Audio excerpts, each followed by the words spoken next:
Okay, it is 8:4 and we're here at the end of the day of the Manafort trial. Really interesting. The second accountant that was called, that was on the stand all afternoon basically, was questioned a lot about a lot of just accounting errors. I think there's Peter Ducey over there from Fox, yeah.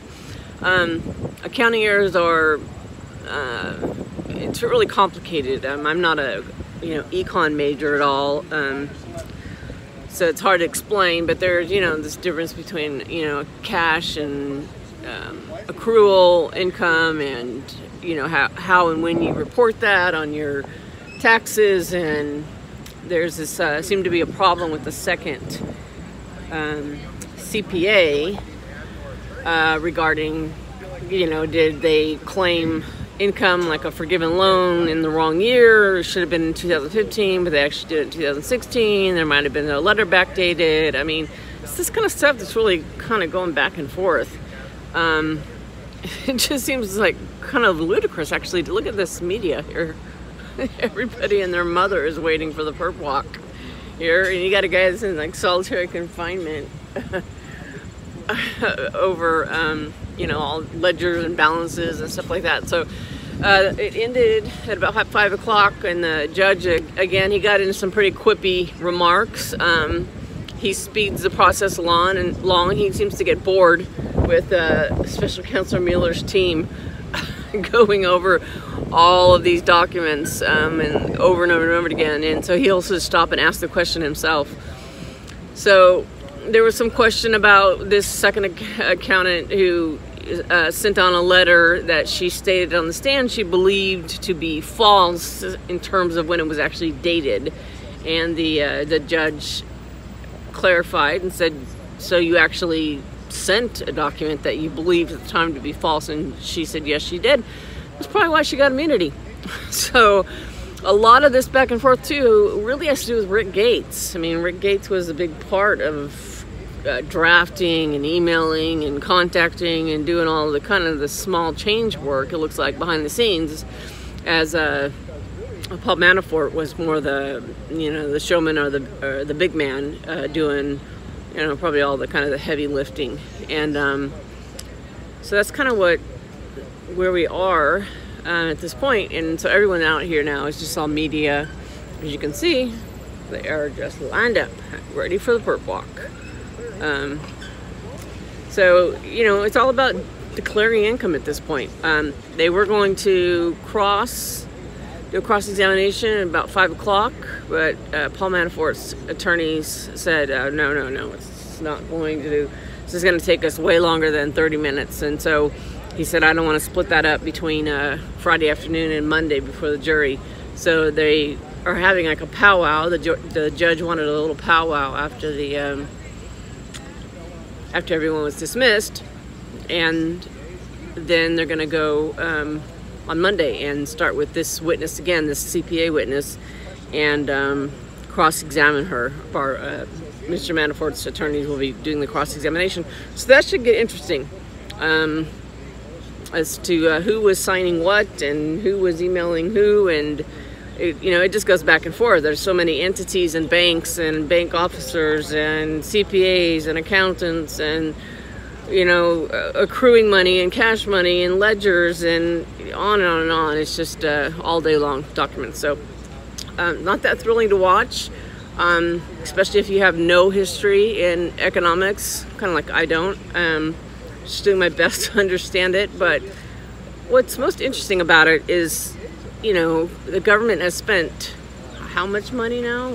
$17-18 million on the Russia investigation or more, and we're talking about a possibly accounting error. I don't know. I'm not sure, but it just seems like a lot for a lot of all this, and a guy in solitary confinement. Just seems a little bit much as far as I'm concerned. So we're just sitting here waiting for Mr. Manafort to come on out. I'm not sure how they pick him up and deliver him. They might do it out of another door because he would be in custody. I doubt they would bring him out here. because you know how, I don't know if a lot of people understand how court works, but what happens is when you're in custody and your trial is going on, most of the time, this isn't always the case, but always the case, that depending on the suspect and the charges and their danger in court and that kind of stuff.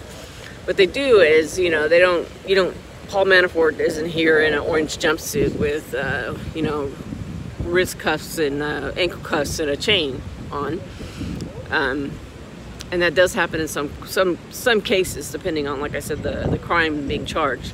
But in these kind of crimes, I call it crimes, a lot of crimes, what happens is that, you know, they get dressed in nice suits, and, you know, they don't, on purpose, want the guy that's charged to look like a criminal, because you don't want to prejudice the jury.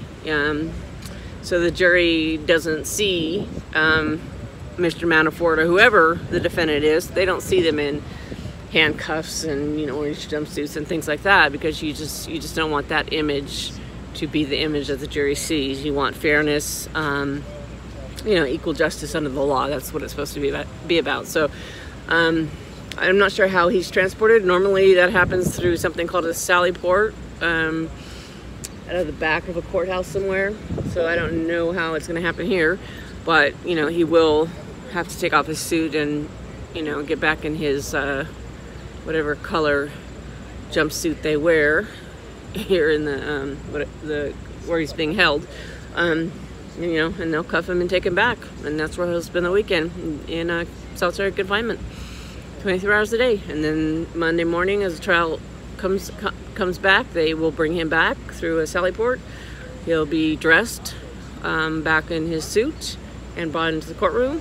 Sit down, everyone's good to go, and then the jury is brought in a separate door completely. I don't believe the jury is sequestered during this trial. I'm not aware of that. I'm sure they're probably staying at this hotel right across the street, but juries are not allowed to talk to each other in between the trial. So, you know, you can't go out to lunch or dinner with the other jury members and discuss the trial and what you think about it, what you think's going on. It's not allowed. So they're given a very strict warning by the judge to not do that. And if that ever happens, then it's usually reported to the judge, and that jury will be dismissed. And then there could be all kinds of hell, just having to, you know, bring in an alternate jury, or, you know, mistrial, all kinds of things. So it's kind of how it works. So we're just here waiting. Federal court. And we had a lot of people with microphones and cameras. Literally, when the judge dismisses the jury and then dismisses the participants from the courthouse, people literally run. I mean, they sprint. They're in tennis shoes. The reporters, tennis shoes and dresses.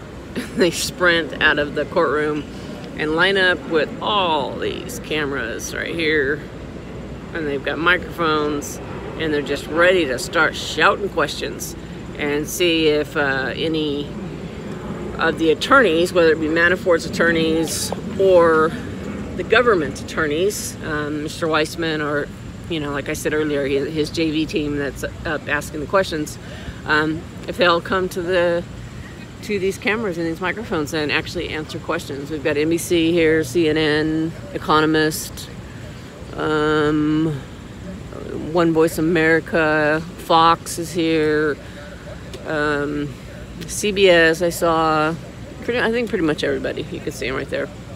So we're just waiting for them to come out. I'm not going to just keep holding this camera all afternoon, but I'll turn it back on if they do come out. But if they don't, I'll be checking out for now. We'll see what happens on Monday, but just wanted to give an update from the court. And again, you know, why is this important? Well, it's important because of the, you know, it's important because of the case overall, but it's important because of equal justice under the law.